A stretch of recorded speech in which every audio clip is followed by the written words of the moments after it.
The year is 1683. A city stands alone against impossible odds. Vienna, the heart of the Habsburg Empire, faces annihilation. Outside its walls, an army unlike anything Europe has ever seen. Walls. Now they're trapped. Food supplies, carefully rationed from the beginning, start running dangerously low. Disease spreads in the crowded conditions.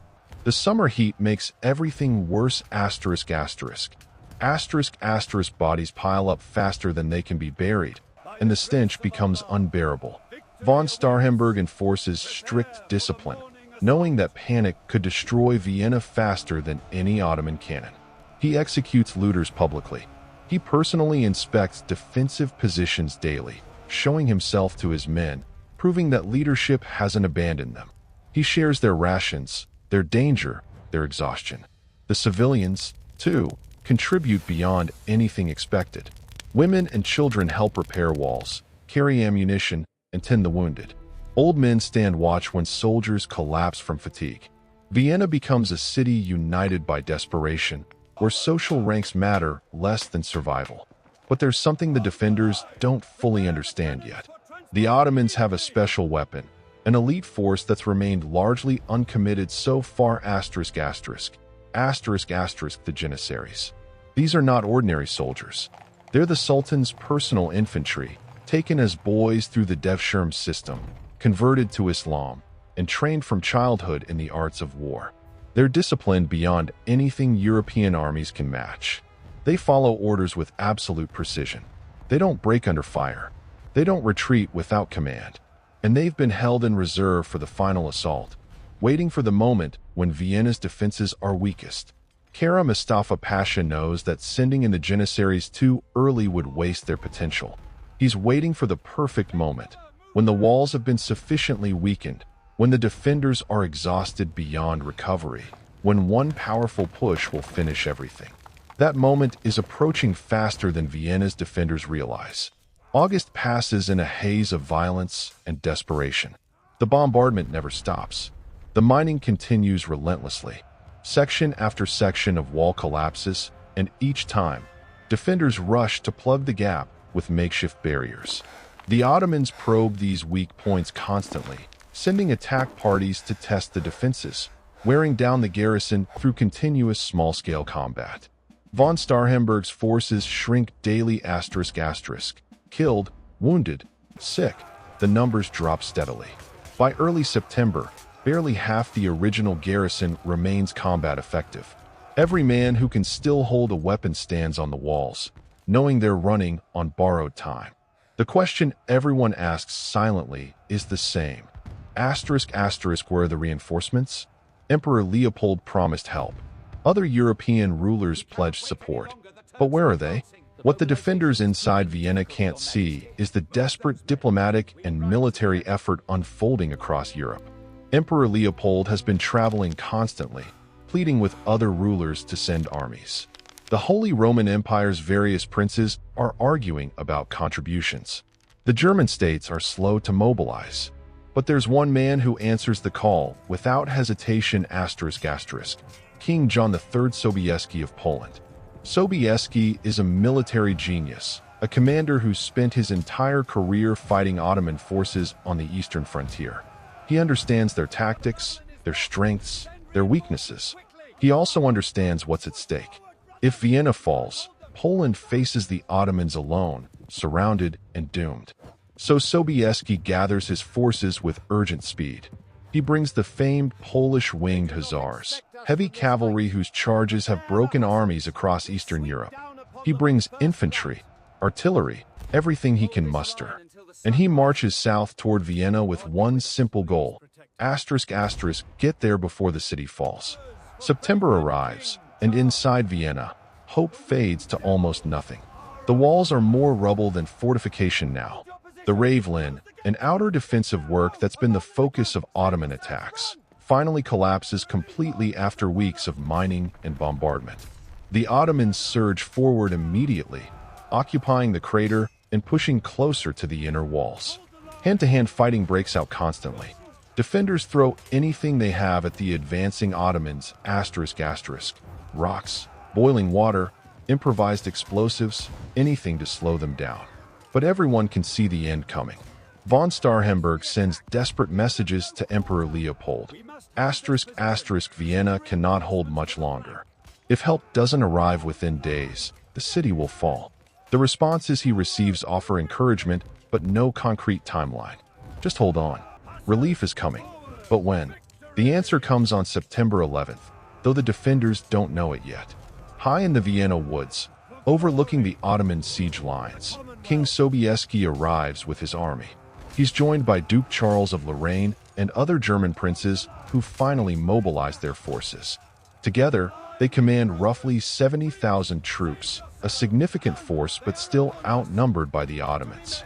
Sobieski surveys the situation from the heights, analyzing the Ottoman positions with the practiced eye of a veteran commander. What he sees gives him hope. The Ottoman siege lines are focused entirely on Vienna, with their backs to the hills. Kara Mustafa Pasha has made a critical error. He's so confident in his numbers and so focused on taking the city that he's left his own forces vulnerable to attack from behind. Sobieski immediately begins planning a coordinated assault. The relief army will descend from the hills, strike the Ottoman rear, and simultaneously, Vienna's garrison will sally forth from the city. Caught between two forces, the Ottomans will have to fight on two fronts. Inside Vienna, rumors begin spreading that relief forces have been spotted. Nobody knows if it's true or just wishful thinking. The defenders are beyond exhausted, operating on nothing but stubborn will and the instinct to survive. Von Starhemberg prepares his men for one final effort. If the relief army attacks, the garrison must support them, no matter how depleted. Every remaining soldier receives orders to prepare for a breakout. Weapons are checked. Ammunition is distributed. Officers give quiet speeches to their men, trying to inspire courage when everyone is too tired to feel anything but grim determination. The night of September 11th into September 12th is endless. Vienna's defenders stand on broken walls, watching the Ottoman camps that stretch in every direction, thousands of fires lighting up the darkness. They wonder if dawn will bring salvation or final destruction. Dawn on September 12th, 1683 breaks clear and bright. From the Vienna woods, the relief army begins its descent. 70,000 men moving down the slopes in coordinated formations. The Ottomans spot them immediately, and chaos erupts in their camps.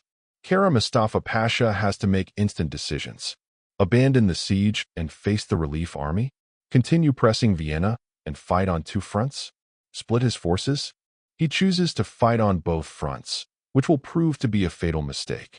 Ottoman troops scramble to reorganize, some moving to face the approaching relief force, others maintaining the siege positions. The coordination and discipline that made Ottoman armies feared across the world start breaking down under the pressure. Meanwhile, inside Vienna, von Starhemberg orders the gates opened. The garrison charges out, weak and depleted but driven by desperation and the knowledge that this is their last chance.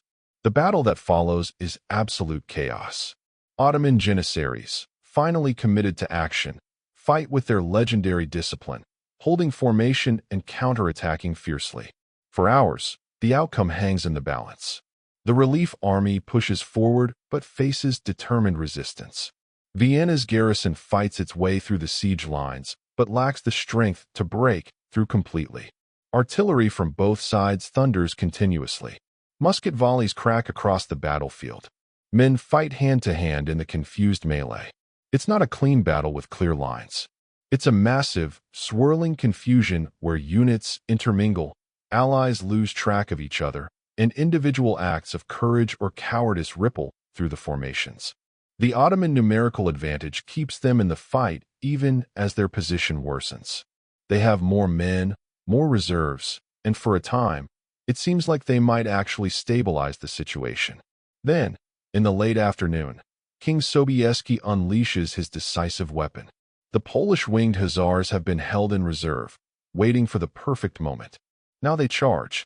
18,000 heavy cavalry, the largest cavalry charge in history, thunder down from the hills directly into the Ottoman lines. The impact is catastrophic. The Hussars smash through Ottoman formations like a hammer through glass. Their lances skewer enemy soldiers. Their horses trample anyone who falls. The psychological effect is even greater than the physical damage.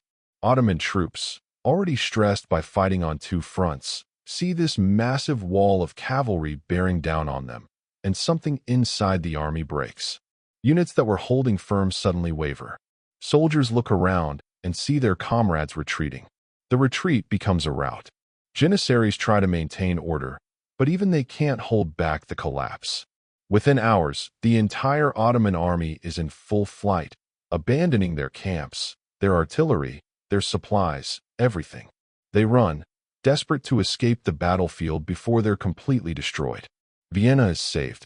The relief forces link up with the garrison, and for the first time in weeks, the city's defenders allow themselves to believe they've survived. The celebration is muted, though. Everyone is too exhausted, too traumatized by what they've endured. Bodies litter the battlefield and the city streets. Buildings are destroyed.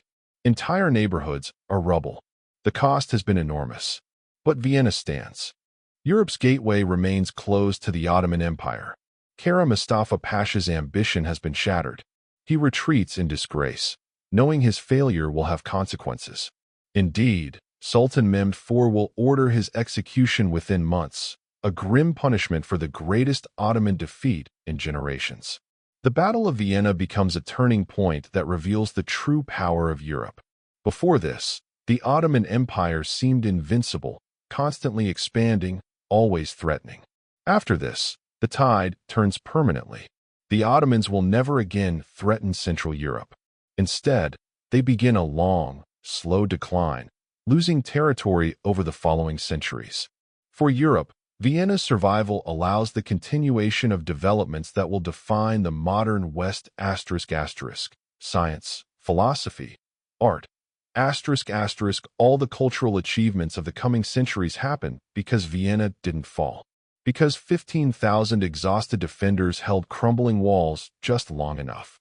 Because King Sobieski recognized the moment and acted decisively. Because ordinary people, soldiers and civilians alike, found courage when courage seemed impossible. The siege and relief of Vienna enter legend almost immediately. Stories spread across Europe about the desperate stand, the miraculous rescue, the crushing defeat of an empire that seemed unstoppable. Artists paint dramatic scenes of the Hussar charge, the last moments on the walls, Sobieski's arrival. Writers compose poems and histories celebrating Vienna's defenders. Even the Ottomans recognize the significance. In their histories, Vienna 1683 marks the high-water mark of Ottoman power, the furthest extent of their reach, the moment when expansion ended and contraction began. The siege becomes a shared memory for Christian and Muslim historians alike, acknowledged universally as a pivotal moment. The strategic implications of Vienna's survival reshape European geopolitics for generations. The Habsburg Empire, saved from destruction, remains a major power and begins expanding eastward into territories previously held by the Ottomans. Hungary, which the Ottomans controlled for over a century, is gradually reconquered. The balance of power in Eastern Europe shifts permanently. The complex web of alliances and rivalries that defined European politics is rewoven, with Vienna 1683 as a critical knot. Military tactics and technology evolve partly in response to lessons learned at Vienna. The effectiveness of Ottoman mining techniques impresses European engineers. The devastating power of concentrated artillery bombardment leads to changes in fortification design. The success of the Polish cavalry charge inspires military thinkers for decades. The religious dimensions of the battle remain significant for generations. Christian Europe interprets Vienna's survival as divine intervention, proof that God favors their cause. The Pope praises the victory and credits divine assistance. Church ceremonies across Catholic Europe celebrate the defeat of the Islamic threat. September 12th becomes a feast day in the Catholic calendar. For the Islamic world, the defeat at Vienna becomes a sobering moment of reflection. If the mighty Ottoman Empire, at the peak of its power with 300,000 soldiers, cannot take one European city, What does that say about the future? Muslim scholars and historians debate the reasons for failure, examining military, spiritual, and political factors. Vienna 1683 offers lessons that resonate across centuries. It's a story about resilience, about people who refused to surrender even when defeat seemed certain. It demonstrates how individual courage can accumulate into collective salvation. It shows that historical turning points often depend on narrow margins, on decisions made in moments of crisis, on the determination of people who have every rational reason to give up but choose to continue fighting. The defenders of Vienna didn't know they would be rescued. They held the walls because surrender meant destruction, and as long as they could lift a weapon, they would fight. That kind of determination, that refusal to accept inevitable defeat, changes outcomes that seem predetermined. The siege also illustrates the importance of leadership at multiple levels. Von Starhemberg's steady command kept the defense organized through chaos and despair. King Sobieski made strategic decisions that maximized the impact of his relief force. Kara Mustafa Pasha made errors that cost his army victory despite overwhelming numerical advantage. Leadership mattered at every level, from the commander planning grand strategy to the sergeant holding together a squad of exhausted soldiers. Good leadership amplified courage and effectiveness. Poor leadership squandered advantages and created opportunities for enemies. Vienna 1683 stands as one of those rare historical moments where you can legitimately say that if the outcome had been different, the entire future would have changed dramatically. If Vienna had fallen, the Ottoman Empire might have continued expanding into Central Europe. The cultural, religious, and political landscape of the continent would be unrecognizable. Scientific and philosophical developments that emerged from European institutions might never have occurred. Modern Western civilization developed in particular ways partly because Vienna held those walls for just long enough. History is full of battles and sieges, most forgotten, most ultimately insignificant. But some genuinely matter. Vienna 1683 mattered. Inside Vienna, life slowly returns to normal, though normal now carries the weight of memory. Buildings are rebuilt. Fortifications are strengthened. But the city remembers. Monuments are erected. Churches commission artworks depicting the siege and relief. Stories are told and retold. Vienna's identity becomes bound up with its survival, with the pride of having stood against impossible odds and emerged victorious. Subsequent generations of Viennese grow up knowing their city was once the bulwark that saved Europe. That knowledge shapes civic culture, creating a sense of historical importance and responsibility. The story of Vienna 1683 ultimately comes down to a simple truth ****. People facing impossible odds chose to fight anyway. They had every reason to surrender, every justification for giving up. The walls were crumbling. The enemy was overwhelming. Starvation and disease weakened them daily. Help might never come, but they fought. They held the line because they decided that surrender was worse than death. That determination, repeated across 15,000 defenders and multiplied through 8 weeks of siege, created a force stronger than Ottoman cannons, more powerful than numerical superiority. It created the possibility of survival just long enough for rescue to arrive. Vienna stood. Europe survived. History turned. 300,000 Ottoman soldiers were defeated not by superior numbers, but by the true power of Europe ****. The power of unity, courage, and the refusal to break. An empire that seemed unstoppable was stopped at these walls. All because exhausted people on crumbling fortifications decided that impossible odds weren't a good enough reason to quit. That's the legacy of Vienna 1683. That's why we remember it. That's why this story matters centuries later. Vienna's defenders didn't know they would become legends.